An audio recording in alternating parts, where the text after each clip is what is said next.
जी नमस्कार साथियों। तो आप सभी के बीच में आ चुके हैं बहुत ही शानदार वीडियो लेकर।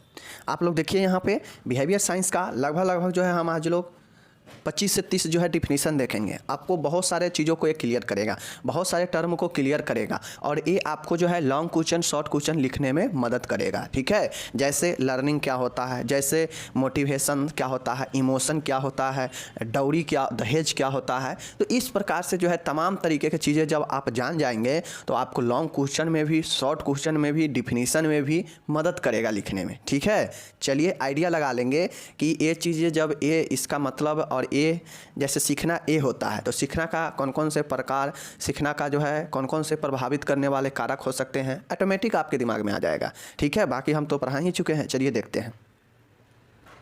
यहाँ पे पहला प्रश्न आप लोग देखिएगा, बुद्धि है, इंटेलिजेंस है। तो बुद्धि क्या होता है, समझिए बुद्धि क्या है। तो बुद्धि अच्छी तरह निर्णय करने, समझने तथा तर्क करने की योग्यता है।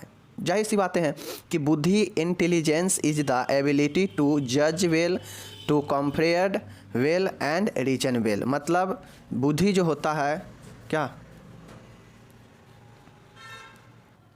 तो बुद्धि जो होता है किसी भी चीज़ को अच्छी तरीक़ा से करने, निर्णय लेने और समझने का एक योग्यता होता है, यही तो बुद्धि है। समझ गए। चलिए, कानून क्या होता है देख लीजिए। कानून सामाजिक नियंत्रण का एक प्रभावशाली साधन है। कानून क्या होता है, कानून एक जो है किसी भी चीज़, किसी भी कानून अगर नहीं रहेगा तो आपके समाज में, आसपास में, देश में कंट्रोल रहेगा नहीं रहेगा, सब अपने मनमौजी करेगा, लड़ाई झगड़ा मारपीट तमाम तरीके के जो है चीज़ें हो जाता है। लेकिन कानून होने से लोग डरते हैं, लोग उसके सीमा में रहते हैं। ठीक है, तो यही कहता है कि यह एक नियंत्रण का प्रभावशाली साधन है, इफेक्टिव सोर्सेज है। ठीक है, कानून का कार्य स्वतंत्रता एवं अधिकारों की रक्षा करना है। कानून का काम है कि स्वतंत्रता को और अधिकारों की रक्षा करना है। समझिए, अगर कानून नहीं होता तो ना आपको कोई फ्रीडम देता, ना स्वतंत्रता देता और नहीं जो है आपको रक्षा होता। ठीक है ना, नहीं आपके अधिकार को रक्षा होता, ना जहाँ आप बोल पाते, नहीं आप जो है शिक्षा ग्रहण कर पाते, नहीं आप मतलब तमाम तरीके के जो अधिकार है उसको रक्षा करता है कानून। समझ गए।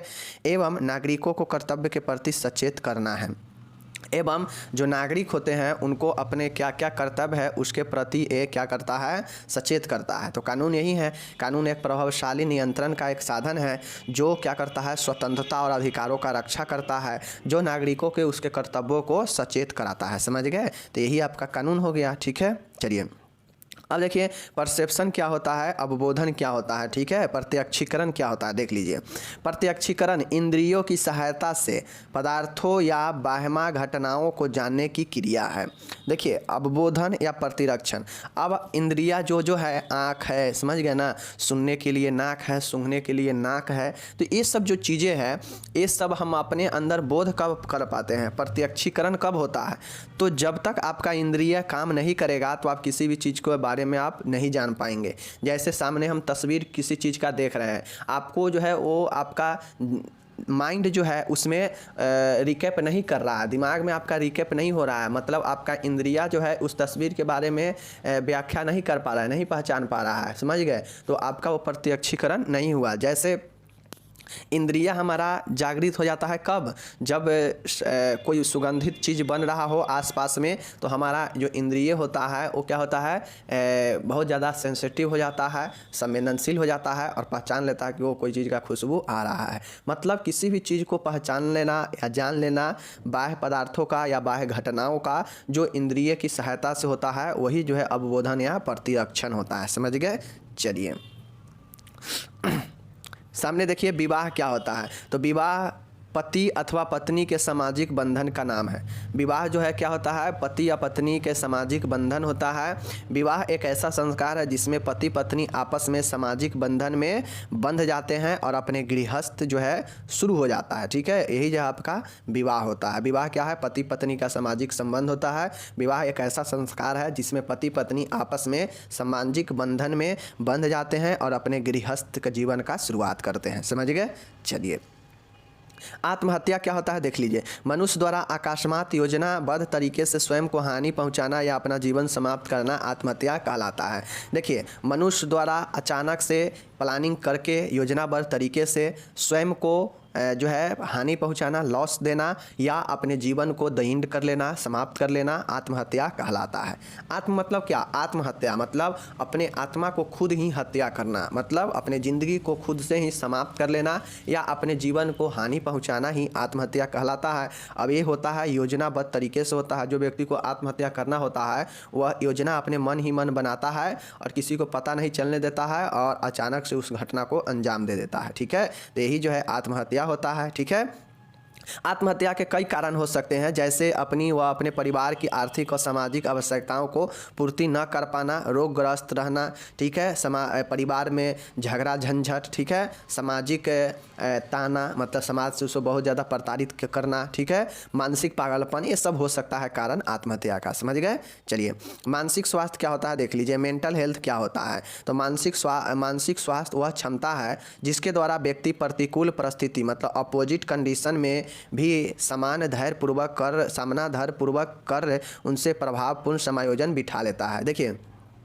मानसिक मेंटल हेल्थ वो एक क्षमता होता है व्यक्ति के अंदर जिसका मानसिक स्वास्थ्य बढ़िया होता है। वो व्यक्ति जो है अपने प्रतिकूल स्थिति मतलब अपने निगेटिव कंडीशन अपोजिट कंडीशन में भी, सीधा कहिए तो कठिन परिस्थिति में भी अपने आप को जो है ढाल लेता है, अपने आप को समायोजन बैठा लेता है और उस कठिन समय में भी डट के सामना करता है। मतलब वही जो है उसका क्या कहलाता है? मानसिक स्वास्थ्य कहलाता है। समझ गए?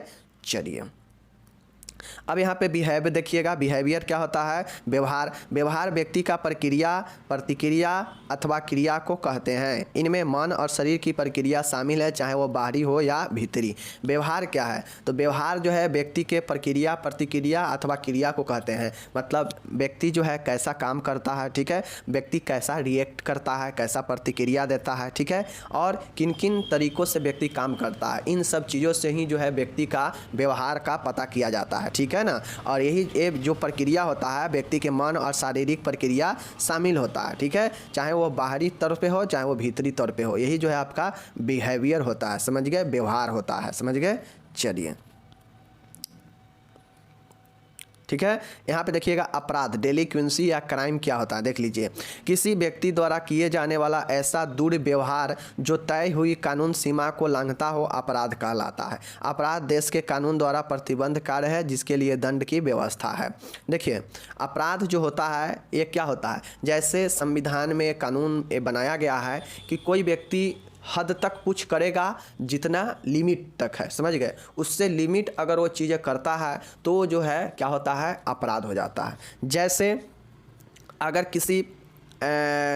किसी अगर फीमेल यानी लड़की के साथ आप जो है आप अनोन है, नहीं जान रहे हैं, लेकिन अगर उसका मन है और सामने वाला का मन है तो उससे आप बोल सकते हैं, हंसी मजाक कर सकते हैं। दोनों का मन हुआ तो अगर उसमें से आप ज़बरदस्ती करेंगे मतलब आप कहीं ना कहीं कानून का उल्लंघन कर रहे हैं, अपराध कर रहे हैं, फिर वो एक्शन ले लेगी तो आपके ऊपर एक्शन हो जाएगा। ठीक है, उसी प्रकार से कोई चोरी भी करना एक अपराध है। चोरी भी करना क्या है? अपराध है। ठीक है, इसी देखिए, जो ऐसे गलत काम जो कानून के उल्लंघन करता हो वही जो है अपराध कहलाता है। ये एक दुर्व्यवहार होता है। तो व्यक्ति द्वारा किए जाने वाला दुर्व्यवहार जो तय की हुई कानूनी सीमाओं को लांघता है वो अपराध कहलाता है। ठीक है, जो कानूनी सीमाओं को लांघ दिया वही तो अपराध हो गया। ठीक है ना? अपराध देश के कानून द्वारा प्रतिबंधित कार्य है। अपराध जो है देश में जो कानून है उसके द्वारा प्रतिबंधित है, इसको कोई आज़ादी नहीं है। ठीक है, जिसके लिए दंड की व्यवस्था भी किया गया है जो अपराध करते हैं। समझ गए? चलिए, प्रॉब्लम सोल्विंग क्या होता है देख लीजिए। समस्या समाधान का अर्थ है बाधाओं को दूर करना तथा लक्ष्य की ओर पहुंचने के लिए चिंतन प्रक्रियाओं का उपयोग करना। ठीक है, देखिए समस्या समाधान क्या है? तो समस्या समाधान किसी भी समस्या का समाधान। समस्या कब आता है? तो जब आपके लक्ष्य के प्राप्ति में या आपके किसी भी आवश्यकता या कामों में जब बाधा उत्पन्न होता है तो व्यक्ति के अंदर कुंठा होता है। ठीक है, और उसी तरीका से समस्या भी उत्पन्न होता है जब व्यक्ति के किसी भी अपने लक्ष्य में या अपने आवश्यकताओं को पूर्ति करने में असफल हो जाता है, यानी व्यक्ति के सामने जो है समस्या आ जाता है। उस समस्या को समाधान करने के लिए व्यक्ति जो है क्या करता है? अलग अलग प्रक्रियाओं का प्रयोग करता है, ठीक है, और वही जो है समस्या का समाधान होता है। जैसे एक चिंतन प्रक्रिया का उपयोग करता है समस्या समाधान के लिए, ठीक है, अलग अलग प्रक्रियाओं का उपयोग होता है। यहाँ पे चिंतन दिया है तो लिख दीजिएगा कि समस्या समाधान का अर्थ होता है बाधाओं को दूर करना तथा लक्ष्य की ओर पहुँचने के लिए चिंतन प्रक्रियाओं का उपयोग करना। वही तो बातें हैं कि बाधा दूर करना और लक्ष्य की ओर पहुँचना, यही तो समस्या समाधान है, ठीक है। चलिए नेक्स्ट देखिएगा, यहाँ पे उसी में जुड़ा हुआ है समस्या समाधान चिंतन का ही एक अलग रूप है। इसमें व्यवहार लक्ष्य की ओर निर्देशित होता है और व्यवहार में निरंतरता पाई जाती है। अंत में समस्या समाधान हेतु की गई क्रियाएं या व्यवहार लक्ष्य के बाद समाप्त हो जाते हैं। देखिए समस्या समाधान एक थिंकिंग, एक चिंतन का ही अलग रूप होता है, ठीक है। जैसे समस्या होता है तो उसके समाधान के लिए क्या करते हैं, माइंड में कोई ना कोई चीज़ सोचते रहते हैं, थिंकिंग करते रहते हैं। तो वही कहता है कि समस्या समाधान चिंतन का ही एक अलग का रूप होता है, ठीक है। इसमें व्यवहार जो होता है वह लक्ष्य की ओर निर्देशित होता है कि भाई अगर हमें कोई समस्या आता है तो हम अपने माइंड में सोचते हैं कि समस्या को कैसे दूर भगाना है, मतलब उसके समाधान खोजते हैं कैसे, थिंकिंग करके, सोच के। तो इसीलिए कहा गया है कि यह एक थिंकिंग का अलग रूप है, ठीक है, जो इसके व्यवहार में एक कंटिन्यूटी, एक जो है निरंतरता पाई जाती है। अतः अंत में समस्या समाधान हेतु की गई जो भी काम होता है या व्यवहार होता है वो लक्ष्य के बाद समाप्त हो जाता है। जैसे समस्या समाधान में किसी भी चीज़ को, समस्या को समाधान करने के लिए हम आगे बढ़े, अब वो समस्या समाधान हो गया, मतलब मेरा काम हो गया, लक्ष्य मिल गया, तो वो लक्ष्य मिलते ही इस समस्या जो लक्ष्य के प्राप्ति के बाद एक जो काम होता है समस्या समाधान का वो समाप्त हो जाता है, ठीक है। तो यही जो है आपका समस्या समाधान होता है। ओके चलिए दहेज क्या होता है, दौरी क्या होता है, देख लीजिए दौरी क्या होता है। चलिए दौरी के बारे में देखिए। दहेज एक ऐसी संपत्ति या मूल्यवान निधि है जिसे विवाह करने वाले पक्षों में एक ने दूसरे पक्ष को विवाह के अवसर पर, विवाह से पहले अथवा विवाह के बाद में दिया हो या देना स्वीकार किया हो, ठीक है। देखिए दहेज एक ऐसी क्या है, संपत्ति है या एक मूल्यवान निधि है जिसमें विवाह करने वाले एक पक्ष ने दूसरे पक्ष को विवाह के अवसर पर कुछ देने का, ठीक है, विवाह से पहले या विवाह के बाद जो है देने का या दिया हो, स्वीकार किया हो, यही जो है आपका दहेज होता है, ठीक है। दहेज जो होता है वह क्या होता है, किसी भी स्त्री के द्वारा लाए गए संपत्ति होता है जो अपने घर से लाती है, समझ गए। तो यही आपका दहेज होता है, समझ गए। चलिए ग्रुप क्या होता है, समूह क्या होता है। सामाजिक समूह व्यक्तियों के उस संकलन को कहते हैं जिससे विभिन्न व्यक्तियों के बीच निश्चित संबंध होते हैं। प्रत्येक व्यक्ति समूह और उसके प्रतीकों के प्रति सचेत होते हैं, ठीक है। समूह होता है जो एक व्यक्तियों का समूह होता है। समूह जो है एक व्यक्तियों से नहीं बनता है, समूह में जो है दो या दो से अधिक व्यक्तियों का होना आवश्यक होता है। एक व्यक्ति हो गया तो व्यक्तिगत हो गया, समूह का कोई बात ही नहीं है। तो परिवार भी एक समूह के तरह है, क्योंकि परिवार में एक लोग होते नहीं है, परिवार एक लोग से तो बनता ही नहीं है। परिवार में कम से कम पति पत्नी और उसके एक संतान होना चाहिए, ठीक है, तो ही परिवार बनता है। तो जब भी वो दो या दो से अधिक हो गया तो समूह हो गया। तो परिवार भी एक समूह है, लेकिन वो प्राथमिक समूह है, समझ गए ना। देश हमारा, राष्ट्र क्या है, द्वितीयक समूह है। तो ये जो चीज़ें हैं, समूह क्या होता है कि समूह एक व्यक्तियों का संकलन है, मतलब एक व्यक्तियों का जमावड़ा है को समूह कहते हैं, जिसमें जो होता है व्यक्तियों के बीच में एक निश्चित संबंध होता है और प्रत्येक व्यक्ति अपने समूह के प्रति सचेत होते हैं और क्या होते हैं, प्रतीकों के प्रति सचेत होते हैं, और यही समूह होता है, समझ गए। चलिए निर्धनता क्या होता है, गरीबी क्या होता है, देख लीजिए। पुअर्टी, निर्धनता उन वस्तुओं का अभाव है जो व्यक्ति और उनके आश्रितों को स्वस्थ एवं पुष्ट रखने के लिए आवश्यक है। अर्थात जब एक व्यक्ति दिन प्रतिदिन की अपनी व अपने आश्रितों की आवश्यकताओं को बड़ी कठिनाई से पूरा कर पाता है, वह उन्हें मानसिक, भौतिक एवं शारीरिक सुरक्षा प्रदान करने में असक्षम होता है, तो उसे निर्धनता या गरीबी कहते हैं, ठीक है। देखिए गरीबी का एक लॉजिक सा परिभाषा है, एक लॉजिक सा परिभाषा है, ठीक है। जब एक व्यक्ति, जैसे परिवार का मुखिया हो गया, परिवार के मुखिया एक होते हैं ना, तो मानिए परिवार के मुखिया मतलब एक व्यक्ति अपने या अपने पर आश्रित, अपने पर आश्रित क्या, जैसे कोई मुखिया होगा घर का, जैसे पिताजी, तो पिताजी पर आश्रित कौन हो गया, माता हो गई, उनके जो भी बाल बच्चा होंगे वो उन पर आश्रित होंगे, बूढ़े माँ बाप होंगे वो उन पर आश्रित होंगे। मतलब वो व्यक्ति और उन पर आश्रित जो भी व्यक्ति है उनके आवश्यकताओं को पूर्ति न कर पाना, जैसे वो आवश्यकता शारीरिक हो सकता है, ठीक है, मानसिक हो सकता है, या भौतिक आवश्यकता या शारीरिक सुरक्षा का आवश्यकता, इन सभी चीज़ों के आवश्यकताओं को पूर्ति नहीं कर पाता या इनमें करने में असक्षम होते हैं, तो उसे ही निर्धनता या गरीबी कहते हैं। अब जैसे मानिए एक रिक्शा चालक है, रिक्शा चालक तो निर्धनता के बीच ही है, गरीबी में ही है, तो वो रिक्शा चालक हमेशा कुछ न कुछ चीज़ों से परेशान रहता है, आज वो चीज़, आज वो चीज़ से, आज वो चीज़ से, आज उसका स्वास्थ्य खराब है तो आज उसका स्वास्थ्य खराब है। तो ऐसे में वो बेचारे रिक्शा चालक क्या होते हैं कि वो अपने आवश्यकताओं को खुद का या अपने पर आश्रित व्यक्तियों का नहीं पूर्ति कर पाते हैं, यानी वो निर्धनता में जी रहे हैं, गरीबी में जी रहे हैं, ठीक है, यही आपका गरीबी हो जाता है, ठीक है। मैं ये रिक्शा चालक की बात नहीं कर रहा हूँ, मतलब गरीबी सब जगह है, गरीबी हम भी गरीब हैं जो आज यहाँ पे मतलब तमाम तरीके के कष्ट झेलते हैं, ठीक है ना, तो गरीबी कोई भी व्यक्ति है, समझ गए। चलिए अब यहाँ पे भीड़ देखिएगा, क्राउड देखिएगा, क्राउड भीड़ क्या होता है देख लीजिए। क्राउड क्या है, किसी केंद्र के चारों ओर पर्याप्त मात्रा में एकत्रित मनुष्य के झुंड को भीड़ कहते हैं। क्राउड क्या होता है, जैसे किसी भी चीज़ का मेला लगा तो वहाँ पे देखते होइएगा कि मनुष्यों का जो है एकदम जमावड़ा रहता है, उसी को तो भीड़ कहते हैं। कि किसी केंद्र के चारों ओर पर्याप्त मात्रा में एकत्रित मनुष्यों को झुंड को भीड़ कहते हैं। केंद्र मतलब मेला देखने जाते हैं तो मेला केंद्र हो गया, वहाँ पे आसपास में जो भी लोग का झुंड होता है वही तो आपका भी क्राउड होता है, समझ गए। चलिए अटेंशन देखिएगा, ध्यान क्या होता है या इसी को अनुभूति भी कहते हैं, ठीक है, देख लीजिए। ध्यान एक मानसिक प्रक्रिया, ध्यान क्या है, एक मानसिक प्रोसेस होता है, यह एक मेंटली प्रोसेस होता है, ठीक है। इसे अवधान भी कहा जाता है, ठीक है, देख लीजिए। मनुष्य का परिवेश, मिलू में उपस्थित अनेक वस्तुओं पर एक साथ चेतना कर पाना असंभव है। उसने परिवेश में उपस्थित वस्तुओं में से कुछ उसके चेतना के केंद्र में आ जाती है, कुछ सीमा प्रदेश में रह जाता है तो कुछ सीमा प्रदेश से बाहर रह जाता है। व्यक्ति द्वारा कुछ वस्तुएं जो उसके चेतना केंद्र में लाई जाती है उस प्रक्रिया को ही ध्यान या अवधान कहते हैं, ठीक है। देखिए ध्यान एक मानसिक प्रोसेस होता है, यह एक मानसिक प्रक्रिया होता है जिसे हम लोग अनुभूति या अवधान भी कहते हैं, ठीक है। मनुष्य क्या होता है कि अपने परिवेश में, मतलब अपने परिवेश मतलब अपने आसपास के जो भी उपस्थित जो भी वस्तु है उसको जो है अपने चेतना में सभी को एक साथ दिमाग में लाना संभव नहीं हो पाता है। जैसे हम आपको 10 चीज़ें दे दिए, 10 चीज़ें दे दिए, कहें कि 10 चीज़ को जो है तुम अपने दिमाग में अभी 5 मिनट में 10 वस्तुओं को अभी 5 मिनट में तुम्हें जो है एक एक करके सभी चीज़ें जो है डिटेल से उसके बारे में अपने दिमाग में जो है ध्यान में रखो, ठीक है ना।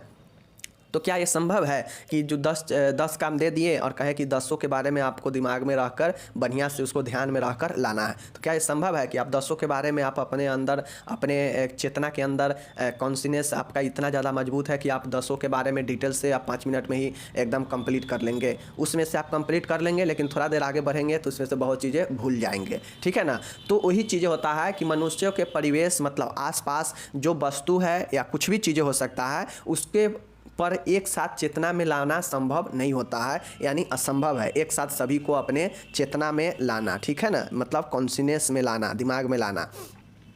तो कुछ ऐसे चीज़ें होते हैं उसके आसपास जो भी मनुष्य है उसके आसपास कुछ ऐसे वस्तु होते हैं, कुछ ऐसे चीज़ें होते हैं जो उसके चेतना में जो होता है वो चेतना के केंद्र में आ जाता है, मतलब एकदम माइंड में आ जाता है। कुछ ऐसे वस्तु होते हैं जो माइंड के सीमा पर ही रह जाता है, मतलब किनारे पर ही रह जाता है, वो अंदर नहीं आ पाता है। कुछ ऐसे होते हैं जो वो बिल्कुल सीमा से भी बाहर हो जाता है, मतलब वो आउट ऑफ कवरेज हो जाता है। तो यही जो ऐसा वस्तु, जो ऐसा चीज़ें जो आपके आसपास के हो और वो आपके दिमाग के केंद्र में आ जाए, वो आपके चेतना के केंद्र में आ जाए, मतलब वो पूर्ण तरीक़ा से आपके दिमाग में आकर बैठ जाए, एकदम ध्यान मग्न हो जाए और वो ध्यान में आ जाए, यानी केंद्र में आ गया है, उसको आप आगे जाके भी आप नहीं उससे जो है भुला सकते हैं। तो यही जो होता है ध्यान होता है, समझ गए, या इसी को अवधान कहते हैं। जो केंद्र में आ गया, चेतना के जो केंद्र में आ गया वही जो है क्या हो गया जाता है, ध्यान हो जाता है, वही अवधान हो जाता है। जो चेतना से बाहर है या जो चेतना के सीमाओं पर है वो जो है वो सब बाहर हो गया, लेकिन जो केंद्र में आ गया वही जो है क्या हो जाता है, ध्यान आ जाता है। ध्यान से किसी भी चीज़ को जो है आप जैसे लर्निंग में, सीखने में आप लोग पढ़े होइएगा कि अच्छे ध्यान होना चाहिए। अच्छे ध्यान का मतलब है कि जब ध्यान अच्छा होगा तो कोई भी चीज़ आपका जो है माइंड के सेंटर में आएगा, केंद्र में आएगा। तो वही चीज़ें यहाँ पे है कि जो चीज़ें केंद्र में आ जाएगा, दिमाग के मतलब चेतना के केंद्र में आ जाएगा, जिसको आप जो है बहुत दिनों तक दिमाग में रख सकते हैं, ध्यान में रख सकते हैं, वही जो है आपका हो जाता है ध्यान या अवधान। ओके, चलिए अब यहाँ पे हम लोग देखते हैं ध्यान भंग या विकर्षण क्या होता है। ठीक है, व्यक्ति का किसी उद्दीपक या वस्तु पर ध्यान केंद्रित करते समय किसी अन्य उद्दीपक के कारण कहीं और चला जाए या ध्यान में बाधा उत्पन्न हो तो उसे ध्यान भंग या विकर्षण कहते हैं। देखिए, कोई वस्तु हो या कोई आदमी हो, ठीक है, कुछ भी हो, कोई भी वस्तु हो या कुछ भी चीज़ें हो या कोई भी आदमी हो, ठीक है, एक आदमी है, आपका उस पर ध्यान जा रहा है, लेकिन कोई और व्यक्ति इधर से आपको टोक दिया तो आपका जो ध्यान है क्या हो गया, मुड़ गया, मतलब क्या हो गया, ध्यान आपका जो है भटक गया। तो यही जो है आपका ध्यान भंग या विकर्षण होता है। समझ गए? चलिए, मतलब व्यक्ति का किसी उद्दीपक या किसी वस्तु पर ध्यान केंद्रित करते समय किसी दूसरे उद्दीपक या दूसरे वस्तु के कारण कहीं और ध्यान चला जाए तो ही जो है आपका ध्यान भंग या विकर्षण होता है। ठीक है, अब यहाँ पे देखिए हैलुसिनेशन क्या होता है। ठीक है, देख लीजिए, वह स्थिति जिसमें किसी उद्दीपक की अनुपस्थिति में भी व्यक्ति को किसी उद्दीपक होने का आभास होता है, विभ्रम कहलाता है। ठीक है, देखिए, प्रायः मानसिक रोगियों में इस प्रकार के प्रत्यक्षीकरण संबंधी त्रुटि पाई जाती है। जैसे एक डरा हुआ व्यक्ति रात में हिलते हुए पर्दे को भूत समझ लेता है। ठीक है, देखिए, हैलुसिनेशन विभ्रम क्या होता है, विभ्रम हैलुसिनेशन क्या होता है। तो देखिए, हैलुसिनेशन में मैं एग्जाम्पल के तरह पर आसान से समझा देता हूँ। जैसे विभ्रम, अगर किसी को हैलुसिनेशन होता है तो जिस व्यक्ति में हैलुसिनेशन होगा उस व्यक्ति को रात के समय लगेगा कि, रात के समय या दिन के समय भी लगेगा, किसी भी समय लगेगा कि सामने हमारे जो है, रात में जैसे मैं समझा रहा हूँ कि रात में समझिए कोई सामने जो है पेड़ है, समझ गए, पेड़ है, और उसको दूर से लगेगा व्यक्ति को कि उस पेड़ को जो है वो क्या समझ लेगा, वो पेड़ को क्या समझ लेगा, भूत समझ लेगा। समझ गए ना, वो जो है व्यक्ति को भूत समझ लेता है। समझ गए ना, भूत समझ लेता है उसको, लेकिन वहाँ पे भूत कुछ नहीं है, वहाँ पे जो है कुछ है ही नहीं। मतलब क्या कि वहाँ पे उद्दीपक अनुपस्थित है, वहाँ पे ना तो पेड़ है नहीं तो वहाँ पे कुछ ऐसा चीज़ है, लेकिन व्यक्ति को सामने लगता है कि ये भाई भूत है आगे। तो यही जो है विभ्रम हैलुसिनेशन हो जाता है। तो जो भूत है वो एक प्रकार से उद्दीपक है, वो एक प्रकार का उद्दीपक है जो व्यक्ति को क्या कर रहा है, चेतना में आ रहा है कि वो सामने भूत है, लेकिन ऐसा कुछ नहीं है। हैलुसिनेशन में जो है सामने कोई चीज़ उपस्थित होता ही नहीं है, फिर भी व्यक्ति उसको जो है मान लेता है और अपने माइंड में उसको जागृत कर देता है। तो ये जाता है विभ्रम। और भ्रम क्या होता है, तो भ्रम में जो है सामने कोई चीज़ उपस्थित होता है बट उसको गलत पहचान करते हैं। जैसे सामने रस्सी है, सामने रोड पर जो है मान गए 1-2 हाथ का रस्सी बिछा हुआ है, रस्सी मतलब कहा जाए बांधने वाला, लेकिन दूर से देखे तो लगेगा कि सांप है, लगेगा कि सांप है। वैसे व्यक्ति को जिसको भ्रम का बीमारी होगा, तो ऐसे जो व्यक्ति होता है जिसमें भ्रम एलुजन होता है, तो वहाँ पे रसरी उपस्थित है, मतलब उद्दीपक तो उपस्थित है जो आपको अपनी ओर अट्रैक्ट कर रहा है। उद्दीपक क्या होता है, जो आपको और अपनी ओर अट्रैक्ट करे, खींचे। तो रसरी तो है लेकिन वो सांप नहीं है, लेकिन व्यक्ति को क्या लग रहा है कि सांप है, मतलब गलत पहचान कर रहा है। उद्दीपक उपस्थित है लेकिन उस उद्दीपकों का गलत पहचान करना ही भ्रम कहलाता है। लेकिन विभ्रम में क्या होगा कि ना उद्दीपक उपस्थित होगा लेकिन व्यक्ति को लगेगा कि जो है उद्दीपक उपस्थित है, और यही भ्रम है। समझ गए ना? चलिए देखिए, यहाँ पे है ना इल्यूजन, कि वह स्थिति जिसमें व्यक्ति किसी वस्तु या उद्दीपक का सही प्रतिरक्षण नहीं कर, मतलब सही बोध नहीं कर पाता है। ठीक है, वही जो है आपका क्या होता है, भ्रम कहलाता है। भ्रम में किसी उद्दीपक की उपस्थिति में ही उद्दीपक का त्रुटिपूर्ण प्रतिरक्षण होना भ्रम कहलाता है। ठीक है, मैंने पहले बताया कि भ्रम में कोई भी चीज़ उपस्थित होता है बट उसका त्रुटिपूर्ण जो है बोध करना, गलत बोध करना भ्रम कहलाता है। ठीक है, चलिए संकल्प क्या होता है, तो संकल्प जो है एक इच्छा शक्ति भी कहते हैं इसको। चलिए, व्यक्ति की वह क्षमता, संकल्प एक क्षमता होता है, ठीक है, जो अवांछित सोच, जो अनएक्सेप्टेड थिंकिंग, भावना व संवेगों के नियंत्रण का कार्य करती है, संकल्प कहलाती है। संकल्प क्या कहता है कि संकल्प जो है, आप कोई भी अनर्गल चीज़ें, फालतू के चीज़ें सोचते हैं, आपके जो भावना होते हैं, जो इमोशन होते हैं, उस जो इमोशनल होता है, इमोशनल जो थॉट होता है, या जो भावनात्मक कार्य करते हैं, या जो अवांछित कार्य करते हैं, जो जरूरी का नहीं है, या अवांछित सोच आपके दिमाग में उत्पन्न होता है, तो उसको जो है क्या करता है, उस पर कंट्रोल कंट्रोल करने का काम कौन करता है? यही जो है आपका जो क्षमता, आपके अवांछित सोच, आपके भावनाओं, आपके संवेगों पर नियंत्रण का कार्य करता है, वही जो है संकल्प कहलाता है। ठीक है, समझ गए ना कि किसी भी व्यक्ति के अंदर अवांछित सोच होता हो, विभिन्न प्रकार के मन में ख्यालें आता हो, संवेग उत्पन्न होता हो, भाव उत्पन्न होता हो अलग अलग, तो उस पर जो कंट्रोल करने, नियंत्रण करने का जो क्षमता होता है, वही जो है व्यक्ति का संकल्प होता है, या इसी को इच्छा शक्ति कहते हैं। ठीक है, चलिए, संकल्प शक्ति स्वयं के द्वारा स्वयं के नियमन हेतु चैतन्य प्रयास होते हैं। संकल्प व्यक्ति के निर्णय लेने व अनुसरण करने की क्षमता है। इसके माध्यम से व्यक्ति किसी निश्चित लक्ष्य की प्राप्ति में आने वाली बाधाओं को दूर करने का प्रयास करता है। देखिए, संकल्प जो होता है आपका निर्णय लेने का, एक अनुसरण करने का एक क्षमता होता है। इसके द्वारा ही व्यक्ति अपने लक्ष्य के प्राप्ति करने में जो भी आने वाला बाधा होता है, उसको अपने एक दृढ़ इच्छा शक्ति, एक संकल्प के जरिए उसको दूर करने का प्रयास करता है। मतलब समझिए, संकल्प जो है निगेटिव चीज़ों को दूर भगाने का एक क्षमता होता है, और दूर भगाकर आपको लक्ष्य की ओर प्रेरित करेगा, वही आपका संकल्प होता है, वही आपका इच्छा शक्ति होता है। नहीं लोग कहता है कि इसके अंदर दृढ़ इच्छा शक्ति है। दृढ़ इच्छा शक्ति है मतलब वो निगेटिव कंडीशन, मतलब ऋणात्मक अपने से कठिन परिस्थितियों में भी उस सामना को डट कर सामना करता है और डट के निर्णय लेता है, और यही जो है व्यक्ति का एक इच्छा शक्ति दिखाता है, संकल्प को दिखाता है, जो अपने कामों के लिए तत्पर है, अग्रसर है, और उसको वो संकल्प आगे बढ़ाता है लक्ष्य के लिए। ठीक है, तो यही जो है संकल्प हो गया। समझ गए? चलिए, चरित्र देखिएगा, कैरेक्टरिस्ट देखिएगा। कैरेक्टरिस्ट क्या होता है? चरित्र एक आभासजन्य तरीका है। समझ गए?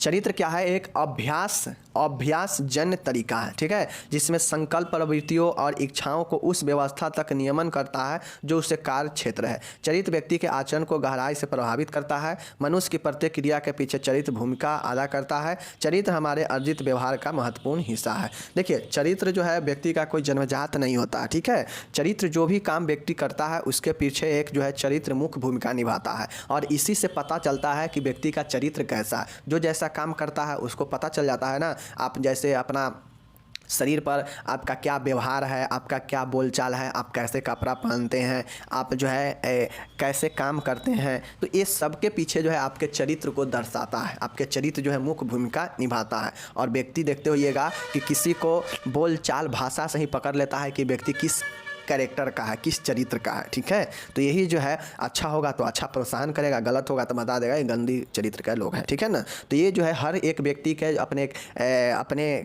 क्रिया के पीछे, कामों के पीछे चरित्र जो है मुख्य भूमिका अदा करता है। चरित्र जो है हमारे व्यवहार द्वारा अर्जित एक महत्वपूर्ण हिस्सा होता है, जो हम अपने व्यवहार से क्रिएट करते हैं, हमारे व्यवहार से पता चलता है चरित्र। ठीक है, और चरित्र जो है व्यक्ति के गहराई तक प्रभावित करता है आचरण। ठीक है, समझ गए? चलिए, कुंठा या निराश।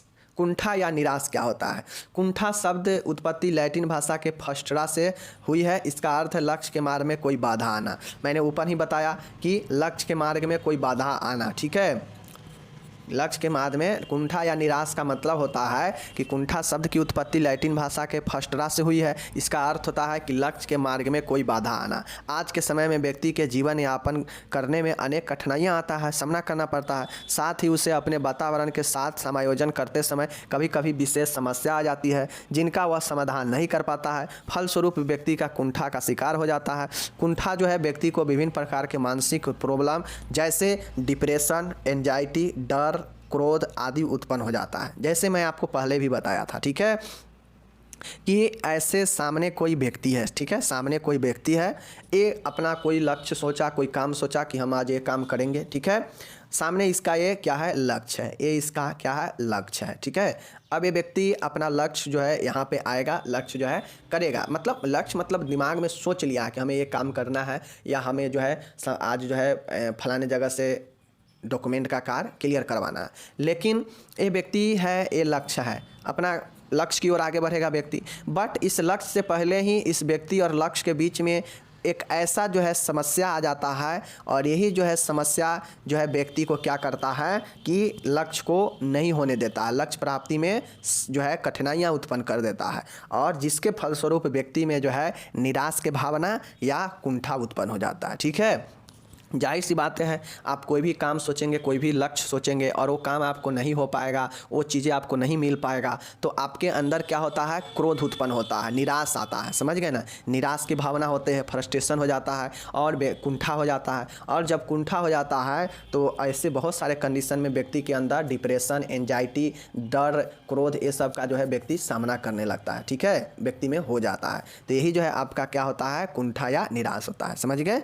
चलिए, तो याद रखिएगा कि कुंठा शब्द का उत्पत्ति लैटिन भाषा के फ्रस्ट्रा से हुई है, जिसका अर्थ होता है लक्ष्य के मार्ग में बाधा आना। आज के समय में व्यक्ति के दैनिक जीवन में जानते ही हैं कि कितना सारा समस्या आता है, उसी समस्याओं को सामना करना जो है कठिन हो जाता है, जिसके फलस्वरूप व्यक्ति को अपने कार्य में, अपने लक्ष्यों में जो है समस्या आ जाता है और उसी को जो है कुंठा या क्या बोलते हैं, निराश बोलते हैं, जिसके फलस्वरूप जो है विभिन्न प्रकार के समस्या आ जाता है, ठीक है। चलिए, संवेग क्या होता है देख लीजिए। संवेग एक जटिल अवस्था है, कॉम्प्लेक्स स्टेट होती है। संवेग क्या है, इमोशन क्या है, एक जटिल अवस्था होता है जो व्यक्ति को उत्तेजित अवस्था को दर्शाता है। संवेग संपूर्ण जीवन का तीव्र उपद्रव है, जिसके अंतर्गत व्यवहार, चेतना, अनुभव और आंगिक क्रियाएं सम्मिलित होता है, ठीक है। देखिए, संवेग इमोशन जो होता है यह एक जटिल अवस्था क्यों होता है, क्योंकि व्यक्ति के जीवन में क्या करता है कि यह संपूर्ण जीवन में एक जो है तीव्र उपद्रव आता है, जैसे